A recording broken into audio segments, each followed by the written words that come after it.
Hi everyone. This is grade 6, module 1, lesson 7, and its title is Associated Ratios and the Value of a Ratio. And what you'll see from the first problem is we're actually kind of dipping into fractions with this and seeing how the ratios and fractions are related. So for the first one, example 1, which of the following correctly models the number of red gumballs is 5/3 the number of white gumballs? So when we were doing this before, it would have been 5 to 3. Notice how they're writing it now. Is 5/3 the number of white gumballs? So of these images, which one of those is showing that ratio, 5/3? Okay, take a look at it. Make your decision. And pause if you need more time. Hopefully you were saying B. B is showing red, there are 1, 2, 3, 4, 5. White, there are 1, 2, 3. The ratio would be 5 to 3, or 5/3. Looking at example 2. The duration of 2 films are modeled below. So film A, this is how long the film is. Film B, this is how long the film is. The ratio of the length of film A to the length of film B, what would that be? Well, I'm seeing film A, 1, 2, 3, 4, 5, to film B, 1, 2, 3, 4, 5, 6, 7. 5 to 7. We've known how to do that. Here's kind of the new part. The length of film A is 5/7 of the length of film B. Do you see how it's 5 of the 7 parts that were in film B? The length of film B is, so film B again was our 7 over here. So I'm going to say the length of film B is 7/5 of the length of film A. You might be saying, well, 7/5, that's an improper fraction. It's more than 1. And that makes sense because film B is more than the length of film A. Do you see how this ratio turned into a fraction? And then when it was flipped, they put film B, then film A, the fraction flipped. Let's look at the next one. Now it's going to be building off that for kind of a longer word problem. So it says exercise A. Sammy and Caden went fishing using live shrimp as bait. Sammy bought 8 more shrimp than Caden bought. When they combined their shrimp, they had 32 shrimp altogether. How many shrimp did each boy bring? This is really just some problem solving, so why don't you pause and see if you can figure it out.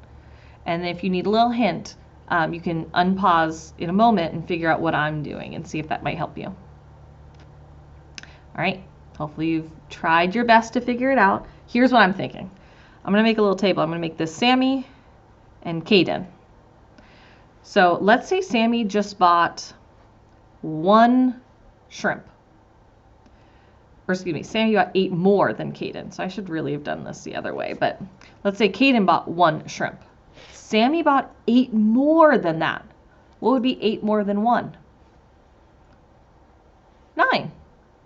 Sammy bought 8 more than Caden. How many would that be total? Well, Sammy bought 9, Caden bought 1. 10 shrimp were purchased total. But we're looking for 32. So keep adjusting this. What if Caden bought 3 shrimp? Can you figure out how much Sammy would have bought if they bought 8 more? Well, 8 plus that 3, 9, 10, 11. Sammy must have bought 11. That would make it 8 more. How many total? 11 plus 3. We're only at 14. Keep going. See if you can figure it out. So if you're pausing and this is your hint, pause again and see if you can figure it out now that I have kind of set you up a little bit. All right, I'm going to keep going. So that's obviously not enough. I'm going to try, what if Caden had 10 shrimp? Sammy bought 8 more. That would be 18. How many shrimp would I have now? Oh my gosh, that's supposed to be an 8. That would be 28. 18 plus 10. Okay, still not quite enough. I need 32. I'm running out of room though, so I'm going to do Sammy, Caden, and total again. Really, this is like a chart. So 10 for Caden wasn't enough. Let's see, 11. So I've increased that one by 1, which means this one's only going to increase by 1. That would be 8 more. Oh, I only increased by 1. I'm at 30 now. Not enough. So what should it be? 12. 8 more would be 20.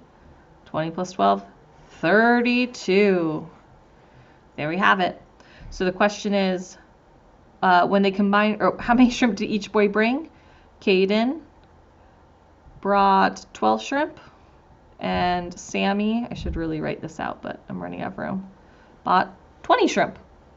Okay, that was kind of like a off-topic problem solving because that didn't really have to do with what we did on the first side. The rest will look more like the first side.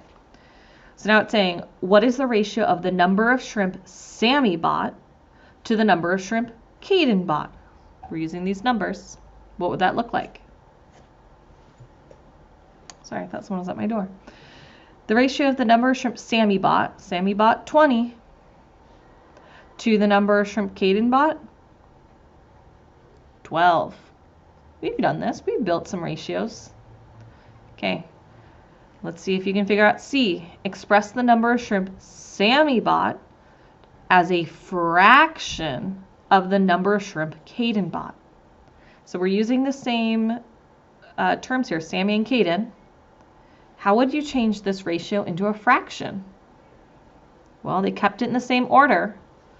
Hopefully you're saying to yourself right now, that would be 20 twelfths, just like that. Let's keep going. Now we're looking at what is the ratio of the number of shrimp Sammy bought to the total number of shrimp. Can you build a ratio with what Sammy bought to the total? All right, let's check it. Sammy bought, whoopsies, I was about to write 12. Sammy bought 20 though. And what was the total number of shrimp purchased? 32. All right, and last one. What fraction of the total shrimp did Sammy bring? So the total shrimp, what did Sammy bring compared to the total shrimp? Sammy brought 20, making it a fraction, 20 out of the 32 shrimp. Do you see how these are changing? These are showing the same thing, just written another way. Same thing, just written in another way. All right. Our second exercise, we're doing something very similar, but with a new context. So it says a food company that produces peanut butter decides to try out a new version of its peanut butter that is extra crunchy, using twice the number of peanut chunks as normal. The company hosts a sampling of its new product at grocery stores and finds out that 5 out of every 9 customers prefer the new crunchy version. They prefer that.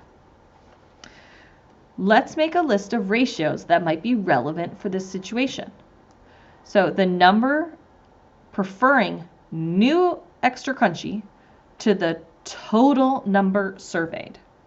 So up here, 5 out of every 9. So it means 9 people were surveyed, 5 of them prefer the extra crunchy. What would that look like as a ratio? Well, you could write 5 to 9 or 5 to 9, just like that. All right, the ratio of the number preferring regular crunchy to the total number. So if out of the 9, 5 preferred the extra crunchy, how many preferred just the regular one? And what would that ratio be? 4 to 9, or you could write it using the colon, 4 to 9. Doing okay so far? Now we're looking at the ratio of number preferring regular crunchy to the number preferring new extra crunchy. What would that ratio be? Pause if you need more time. So regular crunchy, how many people liked it? 4. So I'm going to say 4 to, how many preferred the extra crunchy? That was in our reading up above. There were 5 people. 4 to 5. Can you write a ratio of the number of people preferring new extra crunchy to the number preferring regular crunchy? Notice the only thing that changed was they flipped it. How's that going to affect our ratio? Well, people who liked new extra crunchy, there were 5, and the regular crunchy, there were 4. All right. B says, let's use the value of each ratio to make multiplicative comparisons for each of the ratios we described here. So you'll see what that means in a second. The number preferring new extra crunchy is blank of the total number surveyed. So now they're asking for a fraction. So the number preferring new extra crunchy to the total. How many preferred new extra crunchy? Oh, new extra crunchy to the total. Looking at this one, this could help me. New extra crunchy to the total was 5 to 9. The number preferring new extra crunchy is 5/9 of the total. So if I took the total and found 5/9 of that, that would be the people who like new extra crunchy. We haven't quite gotten, if you're in my 5th grade class, we haven't quite gotten to what this would look like, but 5/9 of the total, 9 people. We haven't quite gotten here, but this is kind of what it's alluding to. All right, can you figure out what the next 3 would be? So read through. I see regular crunchy, new extra crunchy, to the total, to the new extra crunchy, to the regular crunchy. Using that, what would that look like as a fraction, a multiplicative comparison? All right, pause the video and see if you can figure that part out. All right. Second one, the number for regular crunchy, so that was 4 people, to the total, that would be 4/9. What about the people, the regular crunchy, to the new extra crunchy people? So there were 4 people who liked the regular, but how many people liked the new extra crunchy? 5, 4/5. And the number preferring the new extra crunchy, again, that was 5 people, to those preferring the regular crunchy, 4 people, 5/4. All right. We haven't done in 5th grade finding equivalent fractions, but I believe you did a little bit of in 4th grade. So this might be a bit of a stretch, but bear with me. So C, if the company is planning to produce 9,000 containers of crunchy peanut butter, how many of these containers should be the new extra crunchy variety, and how many of the containers should be the regular crunchy peanut butter? What would be helpful in solving this problem? Does one of our comparison statements above help us? So this is assuming that because more people like the new extra crunchy, that they would end up selling more of those. But I see the 90,000 down here, and they're saying this is going to be the containers of just crunchy peanut butter. It looks like the total. Notice up here, 9 was our total. Now we're looking at 90. So if they're wanting to know how much would be crunchy and how much would be regular, if we kept with these ratios for the extra crunchy and then the regular, if we kept with the ratios above, there were 5/9 who liked the extra crunchy and 4/9 who liked the regular crunchy. But they're not just selling 9 containers. Now they're selling 90,000 containers. I'm setting it up like this, like an equivalent fraction, because it should stay proportional. It should stay equivalent if I'm keeping with this ratio. So I'm kind of thinking to myself, how am I going from 9 to 90? Going from here to here, what's changing? I'm getting a lot bigger. In fact, I'm getting 1, 2, 3, 4. 1, 2, 3, 4. 10,000 times bigger. If I took that 9 and I multiplied it by 10,000, that would give me the 90,000. To keep it equivalent, I need to do that same thing here. What would 5 times 10,000 be? Well, 5 times 1 is 5. 1, 2, 3, 4. 1, 2, 3, 4. So how many extra crunchy? I should be selling 50,000 extra crunchy peanut butters. What would that look like over here? I'm still going from 9 to 90,000, which would be multiplying by 10,000. How many regular peanut butter should it be? Well, 4 times 1 would be 4. 1, 2, 3, 4. 1, 2, 3, 4. They're going to be selling 40,000 regular peanut butters. Okay?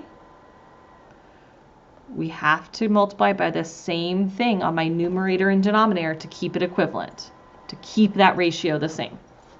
We're going to be doing this on the next problem. Now it's saying, try these next scenarios.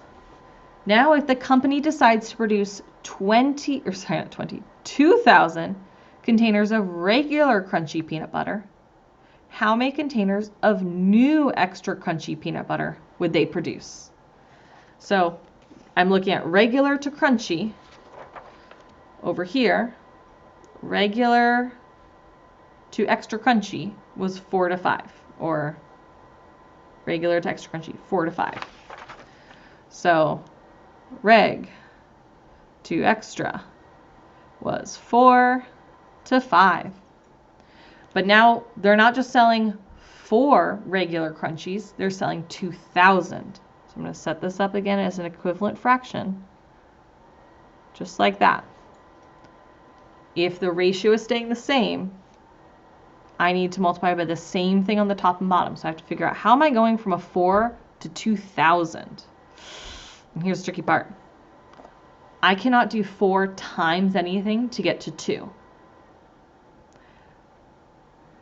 I could, though, do 4 times something to get to 20. 4 times what equals 20? 4 times 5 is 20. But this isn't just a 20. I am covering up 1, 2 zeros. So if I add the 2 zeros here, let's check it. 4 times 5 gives me that 20. Add back in those 2 zeros. There we go. So I need to do that same thing down here. If I multiply by 500 on the bottom, how many extra crunchy peanut butters should there be? 5 times 5 would be 25. Add the 2 zeros. So the question was, how many containers of extra crunchy? So extra crunchy, there should be 2,500 or 2,500. Basically, we're doing that same thing on these other two. So you could always pause now, see if you can figure it out, and then play when you need to find the actual answers. Check your work. All right, so E, the company is producing 10,000 of new extra crunchy. How many containers of regular would they produce? So I'm still working with the 4 to 5. This is regular to extra crunchy. But now they're saying 10,000 is the extra crunchy. So if this extra crunchy is changing to 10,000, what would my top number be? Remember, to find an equivalent fraction, it has to be multiplied by the same thing. If you're using this as a hint, maybe you pause now and see, how do I go from 5 to 10,000? All right, well, I know I can't do 5 times anything to get to the 1, but I can do 5 times something to get to 10. 5 times what equals 10? 2. That got me this far. How many zeros do I need to add? 1, 2, 3. 1, 2, 3. Use that to figure out your numerator. Times 2,000. 4 times 2 would get me the 8. 1, 2, 3. Zeros added back in. So how many regular crunchy peanut butters? 8,000 regular peanut butters.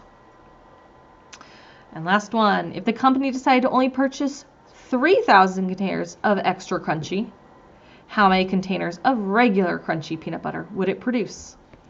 I'm using that same fraction, 4 to 5, regular and extra. So what is it changing this time? What's that 3,000? 3,000 is the extra crunchy. Again, if you're using me as a hint, pause and see if you can figure out how to solve this. All right, from 5 to 3,000. 5 times anything isn't going to equal 3, but 5 times what equals 30? Times 6. How many zeros? 1, 2. I need to add 2 more zeros. That first 0 was because 5 times 6 equals 30. Do the same thing on the top. Times 600. 4 times 6 is 24. Add the 2 zeros back in. There are 2,400 regular peanut butters in this problem. All right, how to go overall. There is a lesson summary. I would read through this. Basically, it's showing how the fraction and the ratios fit, but read through it just because I want to make sure that you understand. And then figure out the 2 questions on the problem set. There'll be a video so you can check that work. Good job, everyone. Bye.